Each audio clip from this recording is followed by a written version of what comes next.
Would you like to start with the first square? Oh, okay. I'd like you to do that. Yeah. Oh, right, okay, well, if that's the case. All right, my first square is UMBUTU. What? Yes, UMBUTU. UMBUTU? Yes, UMBUTU. If I was going to have a guess at spelling it, that would have been it. Yeah.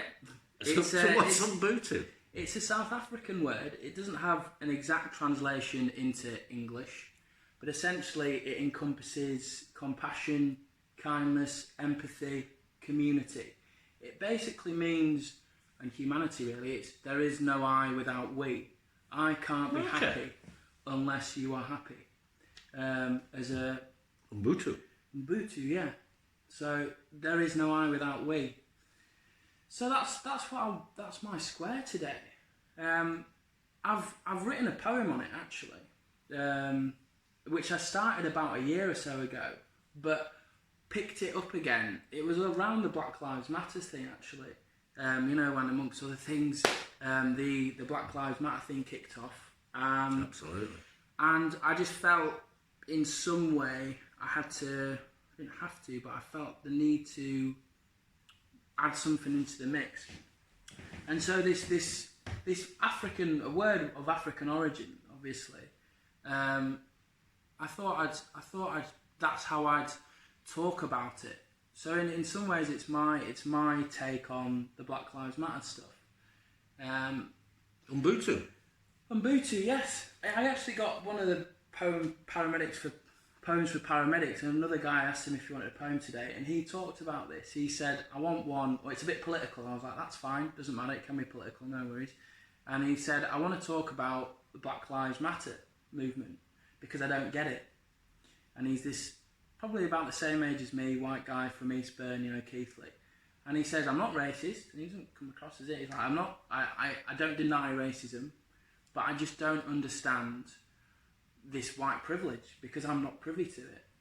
Yeah, that's true, isn't it? Yeah. They talk about white privilege. I think some of the backlash is about the fact that some of the white communities don't feel very privileged. Yes, and exactly. Therefore, why should a special case be made for black people? Absolutely. Is that racist? I'm not sure. What does the Black Lives Matter movement mean to you then? Or how have you embraced it? I mean, the I-we thing is very much a brotherhood thing, if you like, or a sisterhood thing. I mean, how does it sort of pan out for you? What sort of sympathies do you have? I think it's hard.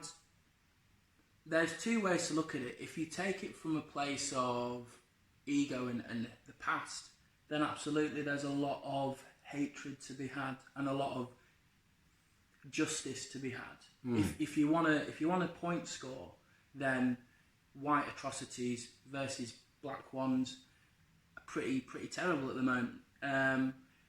But is that the way to look at the world? Is that a useful way of looking at the world? I think a higher point of view would be no. I think what this boils down to, essentially, if you want to take sides, is... Which I don't. Which I don't either. But no interest in that at all. How the debate seems to be framed, it's between, essentially, to make it quite crude, racists and non-racists. It's people who see the planet as a whole and see human beings as human beings, life as life, and don't really want to judge people for the culture they're from or the skin colour or whatever. They just want the content of the character to be the judge of someone. And then you've got other people that still really want to hold the race cards very close to their chest and see that as a way of viewing the world. And that's really where I see, that's where the real issues are. Well, there's that's in a contemporary setting. As I say, it's very easy for me to say, black people should just get over 300 years plus of slavery and inequality. I'm very, very well aware of my white privilege in some ways.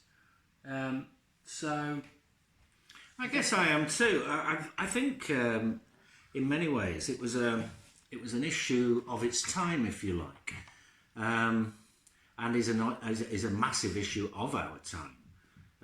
In terms of Black Lives Matter, I felt I could support Black Lives Matter because it seemed to me patently obvious that certainly black people, especially black men or young men, are treated extremely differently to young white males, for example, in situations of all sorts of situations, whether it be going for a job in certain companies, whether it's a Premier League football manager, whether it's Being stopped by the police. It's been stopped by the police, whether it's stop and search, whether it's being treated through the courts, through education and so on. It was an institutionalised inequality that I felt I could support straight away because it seemed very obvious. Yes. And something that should be supported. And that's the interesting thing with this guy at Keithley, who I don't believe is racist, but the fact that he doesn't get it, in some ways it does show some sort of white privilege, because a book I read, a Carla by Carla, he's a poet from down south, I may have mentioned it before, but he talked about basically how we're unaware of this kind of thing. As white people are unaware of their privilege. So if you don't notice anything, then you're probably in a privileged position.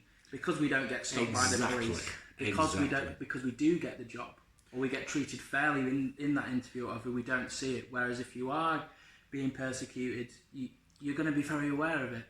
Where it got muddied, wasn't it? Where all of a sudden anybody who... It was seen as a racist thing to do to post things like all lives matter.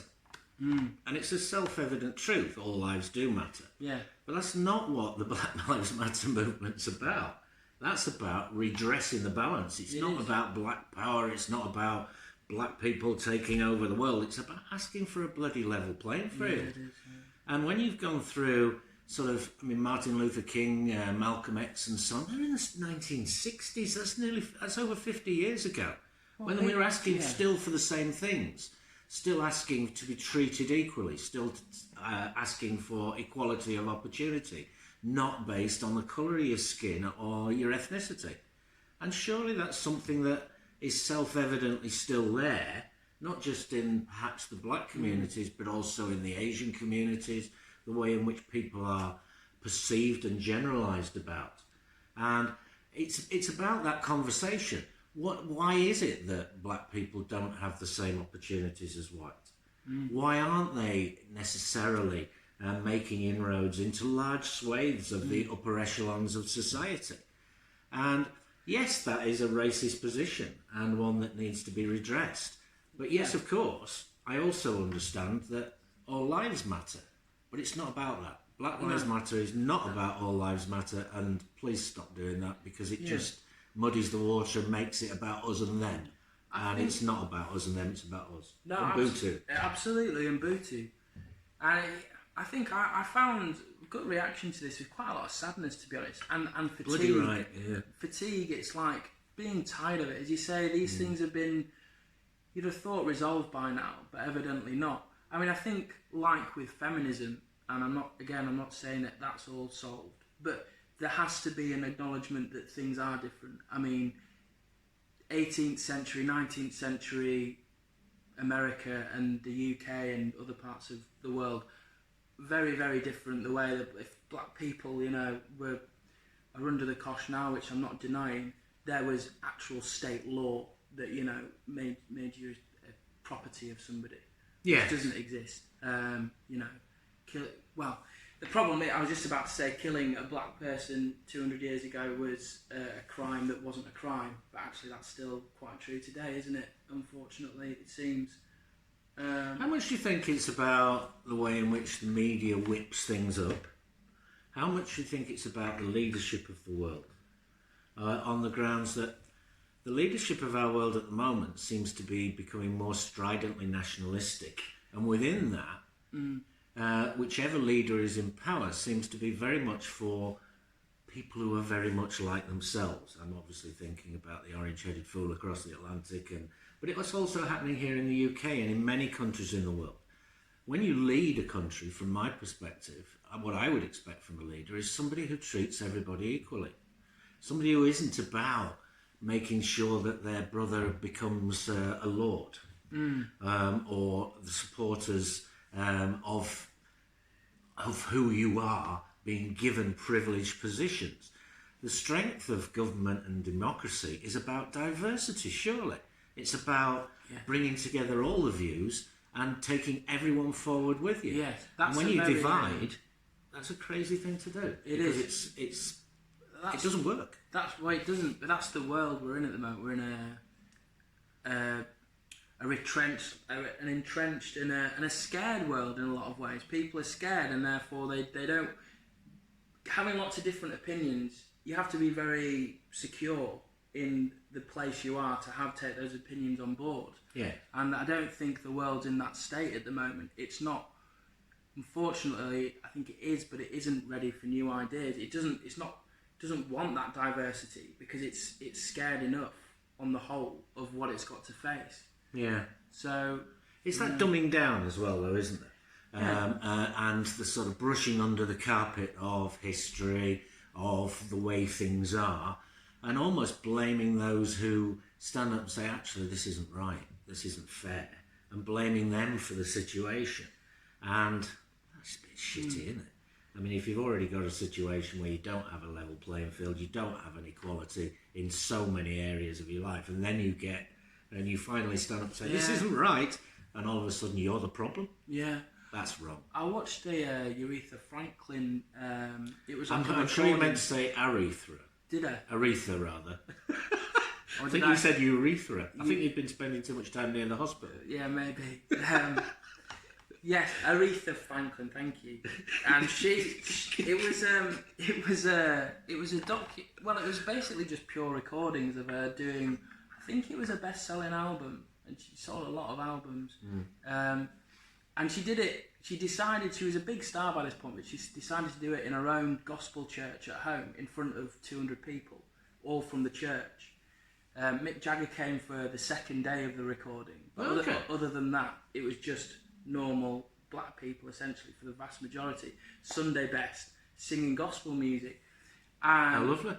Yeah, and it was fascinating. And one of the things I found about it was that it was almost, I felt like I got a better understanding of what those Sundays meant to black people in America. Like, you could feel the pain that they were getting subjected to on a daily basis, hourly basis, through the week. And it was like, it's Sunday, I'm safe with these people that are going through the same stuff, and I've made it through another week. And I really got a sense of that.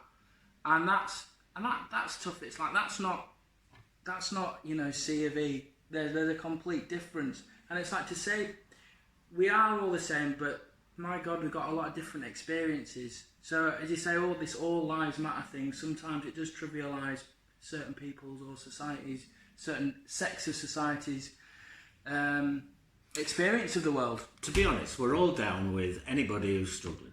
Anybody who's got it unfair.